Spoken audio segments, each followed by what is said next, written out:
de GDP.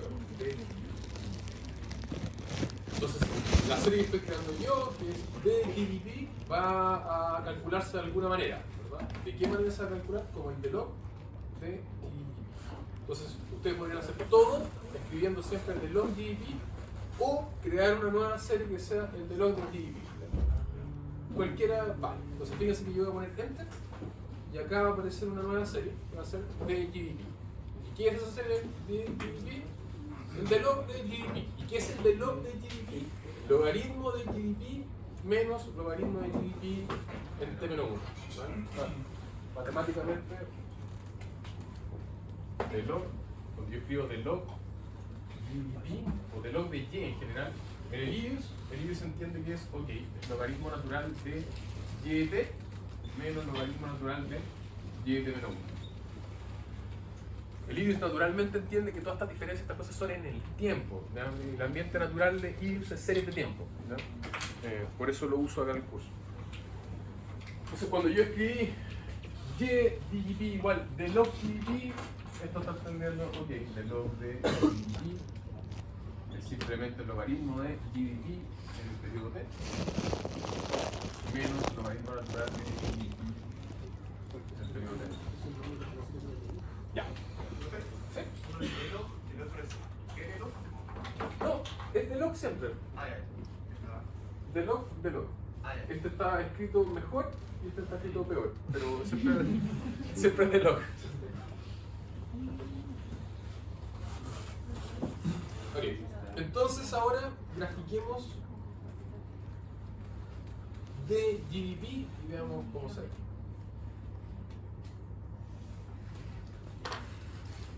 Ya. Pregunta, ¿se ve mejor? Sí, pero no 100%. Se ve mejor. Se ve mejor. Podría ser que no sea tan ruidoso como un retorno, pero posiblemente estacionario con más persistencia. Ya.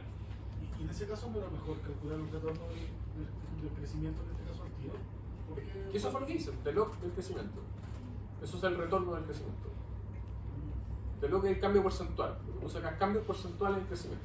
Y esto se ve como algo estacionario. Efectivamente, tú en la vida, cuando tengas que hacer algo de crecimiento, por default tú puedes decir, bueno, el crecimiento obviamente no es estacionario, cada quien con la diferencia en tiempo. Eso es lo que te decía, que de repente a lo mejor algunos pasos te los puedes saltar. Veamos el cronograma entonces. Entonces, Civil Statistics. Bueno, antes del correo, veamos una prueba de radio unitaria.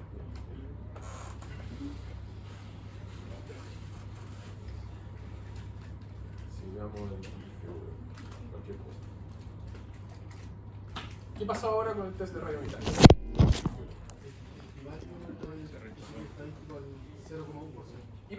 Hiper significativo, ¿verdad? Y de hecho T-statistic es menos 5 y los valores críticos son menos 2,5, menos 2,9, menos 3,5. Está mucho más a la izquierda de los valores críticos. Por ende rechazo la nula. ¿Y cuál es la nula? Radio unitaria. Entonces este proceso es estacionario según los test, según el gráfico. Miremos también los cronogramas.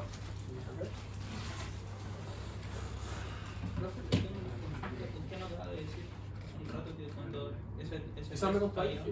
imagino. No, ese test fallaba cuando había como ¿Qué mucha cosa? persistencia. Sorry, Y sorry. ahora que ese test fallaba cuando había mucha persistencia y ahora parecía haber mucha persistencia. Sí, pero yo estoy hablando de persistencias mayores. Estoy hablando de, imagínate un RO de 0,9, 0,95. O sea, no es que por haber persistencia todo va a fallar, sino que en esos casos límite, donde efectivamente a ti te gustaría algo que te permita decir esto es estacionario o no es estacionario, es donde peor funciona.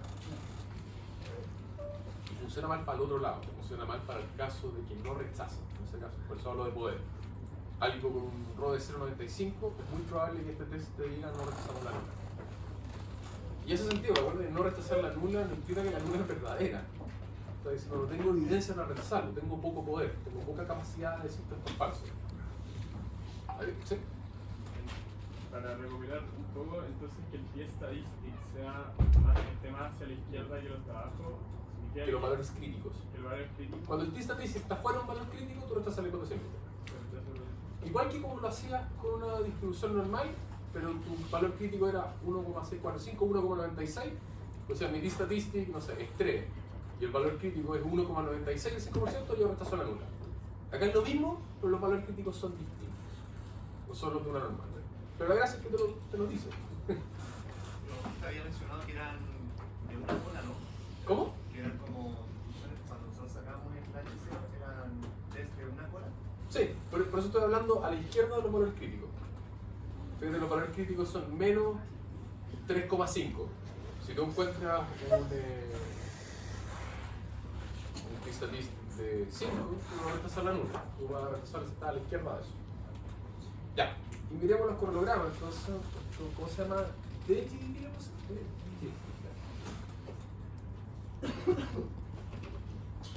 Ok.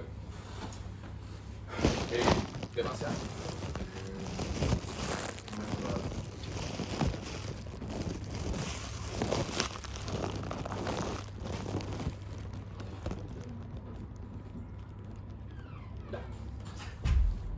Ok, entonces, ¿qué ocurrió con el correlograma? ¿Notan algo distinto?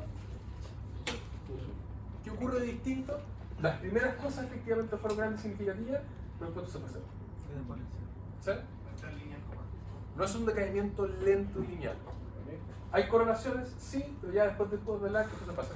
Nada significativo. ¿Vale? ¿Qué ocurrió con la PAC? Ahora ya no tenemos una cosa significativa y después nada más. Tenemos uno, quizás otro, y ya después las cosas no son significativas. ¿Verdad? Ya. Entonces, ¿podríamos pensar ya que esto es estacionario? Uno podría pensar que sí. ¿No? Uno podría pensar que sí. Primero por el gráfico, segundo por el test, tercero por lo que ocurrió con la AC. ¿Okay? Esto dejó de ser significativo después de algún lag, y lo que debería haber si esto tiene red unitaria, un decaimiento lento lineal. Usted mencionó hoy día, y también lo mencionó en otra clase, que hubo como una persona o un paper que explicaba que había como 1 en 1000 cuando tenía que usar como la tercera diferencia para... Una segunda diferencia, sí. Una segunda diferencia. Frank Muy Beagle raro que- nos dijo eso en algún momento. Sí. Entonces me refiero que es muy raro que después de esto... Sería no sea- rarísimo. Sería rarísimo. Y tendría que ser una cuestión, no solo... Fíjate, nuestra serie era así. Tendría que ser una cuestión como que tenga una especie de crecimiento exponencial o algo por el estilo. Que incluso puede tomar una primera diferencia, te quede con alguna tendencia lineal. ¿Hay alguna especie de trade-off entre tomar al tiro una segunda diferencia? Sí. ¿O por qué no? Sí, porque mientras más diferencias tomas, estás eliminando activamente persistencia en la serie. Va a llegar a un punto en que toma infinitas diferencias. En algún punto va a llegar a que esto es cero. Entonces no hay nada que pronosticar ahí. Entonces hay un trade-off en que tú quieres algo de memoria y persistencia, porque vas a poder pronosticar algo y decir algo, pero tampoco quieres que llegue a un punto donde ya la memoria se olvide por completo. Tampoco puede tener memoria infinita porque no tenemos propiedades estadísticas para estudiar estas cosas. Por eso nosotros queremos la menor cantidad de diferencias posibles tal que esto sea estacionario. Por eso nosotros definimos logaritma de esa manera y la parte de integración de esa manera. El natural más chico que hace que estas cosas sean estacionarias. También tomar muchas diferencias hace que espuriamente tú introduzcas algunos términos que no deberían existir. La típica es introducir términos de error. Aparecen términos de DNA espuriamente si tú tomas más diferencias. Ya. Entonces, ¿cuál es el criterio Box-Jenkins? Una vez que nosotros determinamos...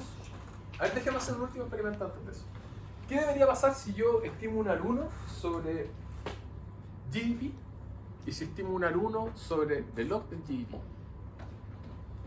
En GDP el alumno sería el robo muy cercano a 1 o 1, y aquí sería un valor mucho más bajo.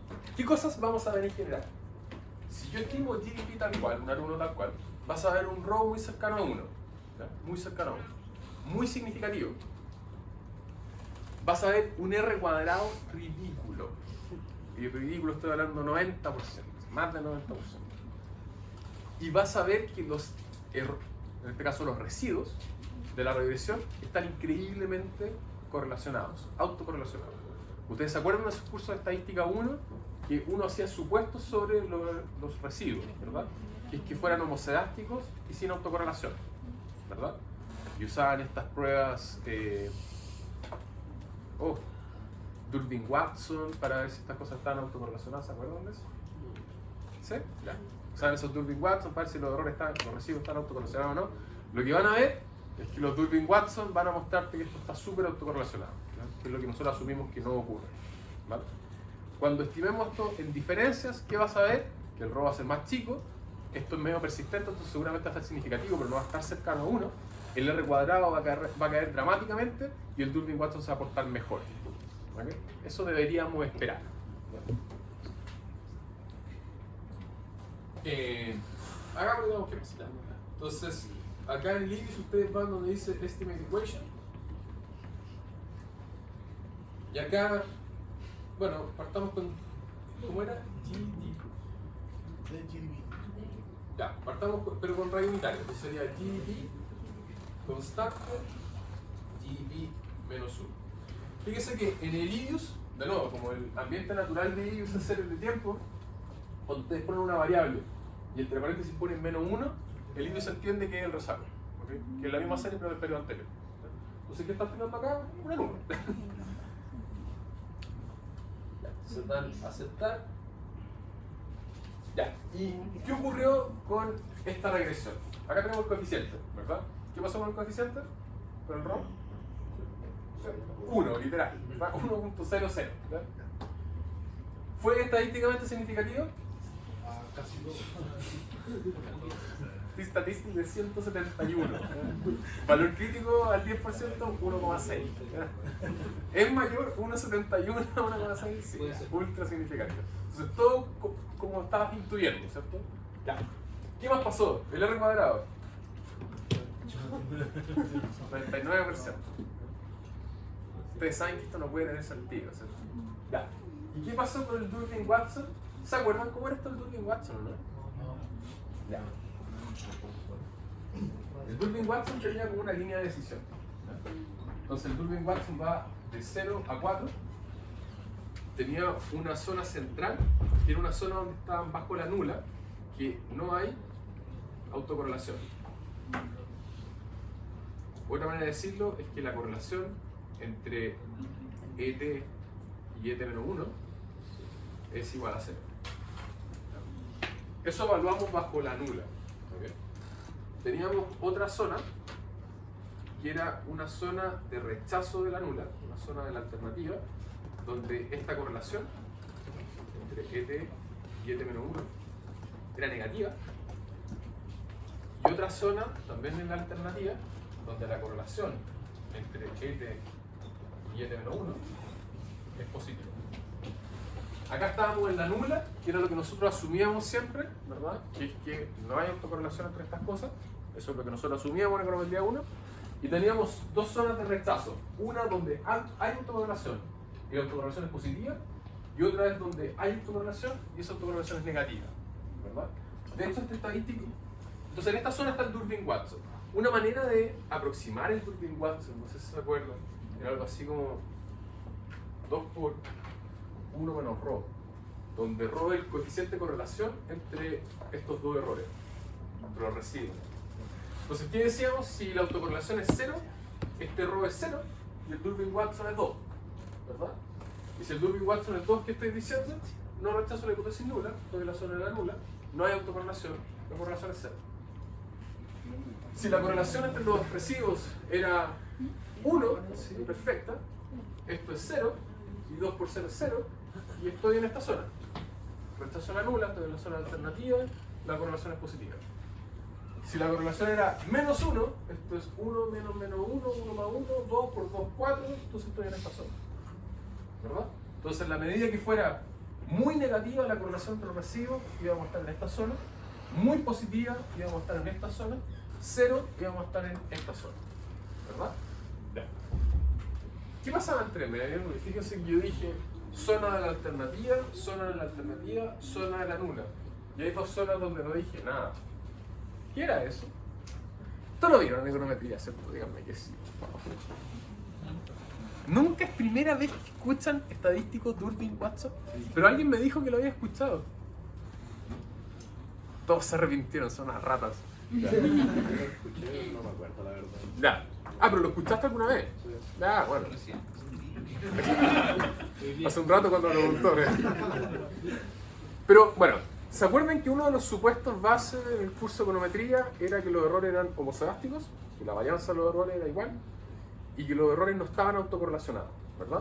Ya. Entonces, un test para determinar si las cosas están autocorrelacionadas o no es el test de Durbin-Watson. ¿Okay? La nula del test de Durbin-Watson dice, bueno, la correlación es cero.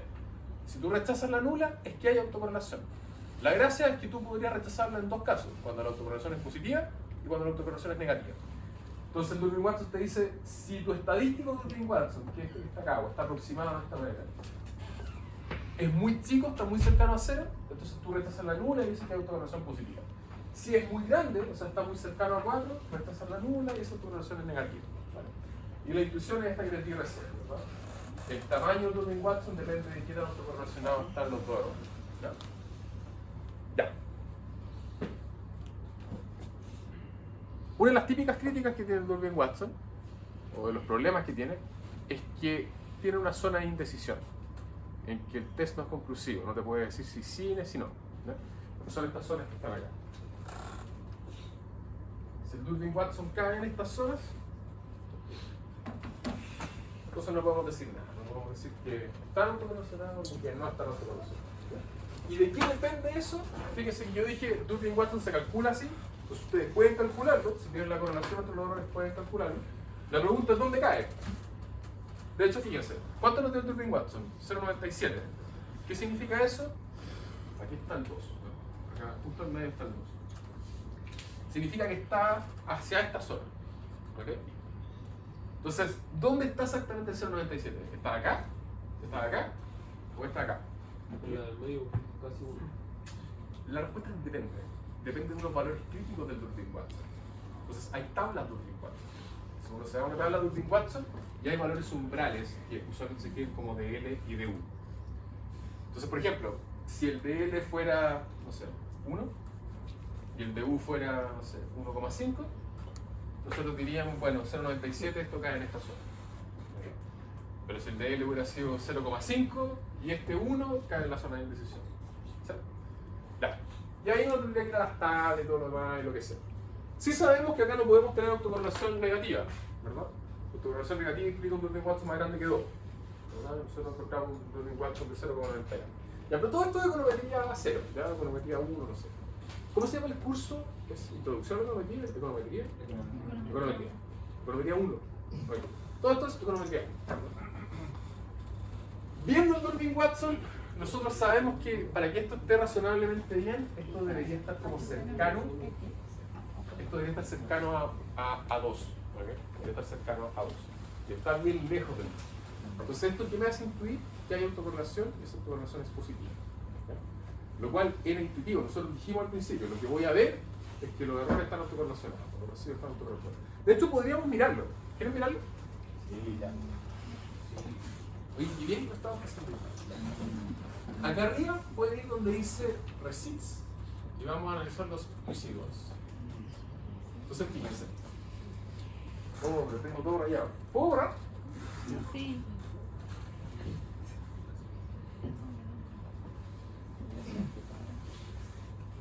Ya. Entonces, línea naranja es lo que ocurrió con el GDP, línea verde es mi estimación con el GDP del periodo anterior. Eso obviamente con las dos cosas que